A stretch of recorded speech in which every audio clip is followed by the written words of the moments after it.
Hi everyone. So my name is Bukola, the Duchess of China, and of course the CEO of Enviable Collections. And here with me today, I have my friend, my sister, and my colleague. She will introduce herself anyway. I know Luapa of 82 Concepts. You guys don't mind that. She's not as dirty like that though. She's, when you say vibe upon vibe, that is she. So now let's talk about the essence of why we are here today. So today we talk about importation because that is the industry where we major in. Of course, yes. A lot of people have had a lot of misconstrued about this business and they really do not understand. Yeah. So now we are founding, or should I say we are starting a podcast that we have termed Importation Podcast. Of course. Yes, so guys, sis. Yeah, so basically I feel like we've been getting a lot of misconceptions about importation generally. And there are a lot of things that we need people to know about in this business, and so we decided to come together and enlighten people on the things they need to know, and a lot of things that you're going to learn from this podcast. So just watch out for us. We'll come with a lot of bangers, so just watch out for us. The thing there is that you see this podcast, we are bringing it from the depth of our hearts, of course, because we don't want, like they say, follow who know road. Exactly, that's the word. That we know this road. Yes. And we need to share our experience and knowledge with you guys free of charge. The only thing you just need to do is just sit down, relax, and watch our podcast. Yeah, watch out for us like every time. Exactly.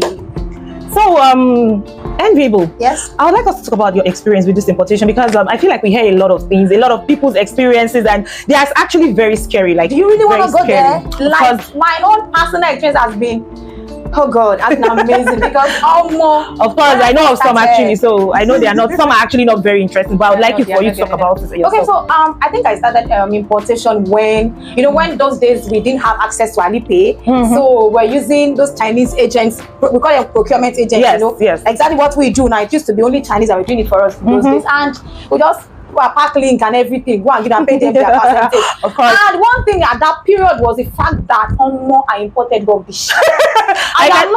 Like your experiences, man, I can't even.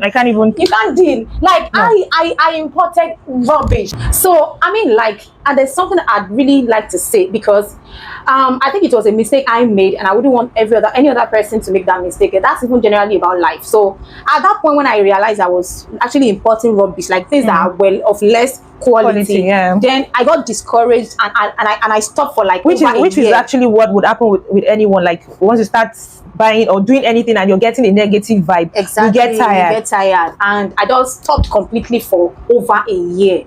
And that period I stopped, importation was evolving. That means I was behind.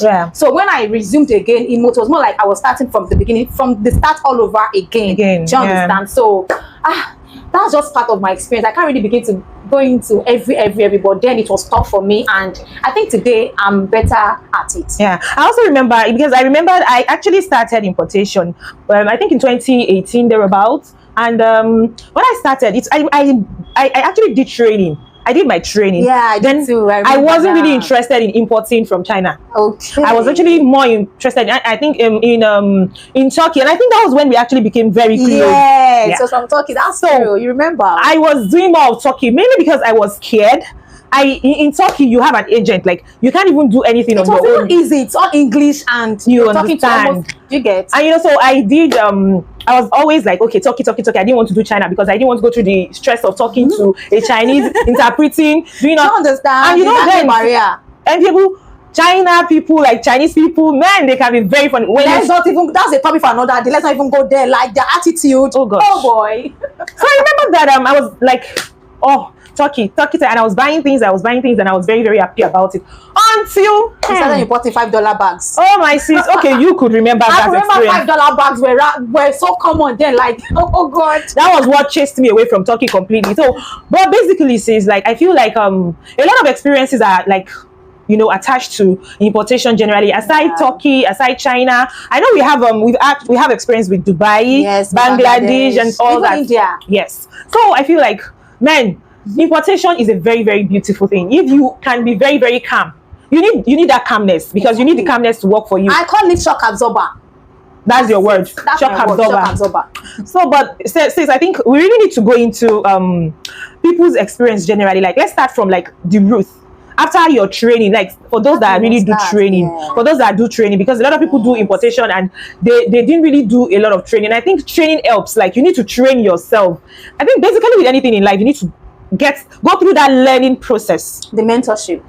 Very important. And I would like you to talk about, you know, your own experience, as in when you did your training and like when you started going into importation fully on your own. No, before you talk about when you started doing your own thing, like you started doing it yourself, the experiences you had with people helping you to buy, if you had to pay them, if their charges was too much, if it affected your business and all. I really need you to talk about that, because I had my own experiences with that, though it wasn't much, but I know you had a lot of experiences on that. Okay, to talk about my experience with procurement agents, I think today, if I'm going to be very honest, I'd say that their charges were reasonable, honestly, because now I understand what it takes to procure goods for people. Because even, let's assume now I have goods about 1 million, I want to